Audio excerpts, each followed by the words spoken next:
Hi everyone, welcome back to Dollicious Cravings. Today I'm making one of your all-time favorites, homemade peach mango pie. It's a crispy, fruity, and oh so yummy. Stay tuned and watch how I make this delicious treat from scratch.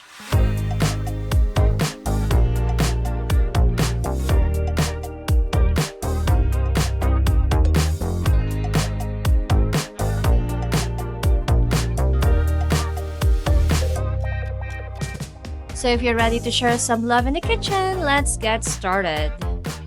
Gumamit ako dito ng peach halves, yung nakakan, and then I will be using 4 pieces of this. And now for the mangoes, I use 2 large mangoes. And then hiwa-hiwain lang natin siya, kagaya nito, or yung parang naka-cube. And same with the peach halves. So hiwain lang din natin siya na naka-cube. And in a bowl, let's mix them all together. And then add cornstarch. And then for the peach syrup, mga 5 tablespoon lang, idadagdag natin. And then let's squeeze some lemon juice. And for the sugar, 1/2 cup yung ginamit ko. And pwede nyo yan dagdagan if tingin nyo kulang pa yung tamis. And let's cook them a little bit. Very, very light lang kasi madali lang naman to maluto. Let's, a couple of minutes lang siya. And then, mapapansin nyo na parang thick na yung consistency niya. So, okay na yon. Now, I will be showing you how I will make the pie crust and the top. I use 2.5 cups of all-purpose flour. And then add some salt and sugar. And then for the butter, ay gumamit ako ng mga 1/3 cup lang. And hiwain lang natin siya na naka-cube. I-mix lang natin siya sa flour. And then for the water, use the cold water. Mga 1/2 cup. And then add a little bit, like 3 tablespoons of water. Cold water siya. That's your working space ng flour para hindi siya manikit. And then just flatten them with the rolling pin. And then for the air fryer pan, ay gumamit ako ng air fryer liner. And then just roll the pie para mas madali mo siyang mailagay dun sa pan mo. And then make sure lang na enough yung kapal niya para hindi siya madurog kapag tatanggalin na natin sa pan.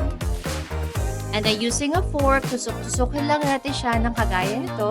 And then let's pour the filling. And then for another pie dough, doon sa top niya, i-flatten uli, and then let's cut them into strips, just like this. And then feel free to get creative pala with the top design of your peach mango pie. Sa pattern na to, I make the lattice pattern, or yung sa Tagalog is yung pamanig style. And then, kung gusto nyo ng ganito, like yung naka-braid siya, pwedeng-pwede naman. And then, feel free to just be creative with your top.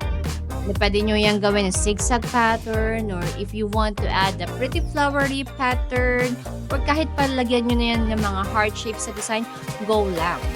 Anything works as long as you have a creative, or should I say, a playful mind. Let your imagination go wild. Now, crack 1 egg, beat it lightly, it will make your top look golden. Preheat your air fryer for 180 degrees Celsius for about 3 to 5 minutes. Nag-add pala ako ng mga butter na naka-cube para lang mabalance yung kanyang tamis.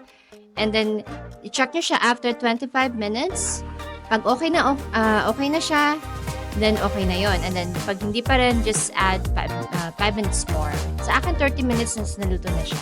And that's it. If you enjoyed this recipe, don't forget to give this video a thumbs up, subscribe to my channel, hit notification bell. This is Dollicious Cravings saying no hate, just love. Thanks for watching.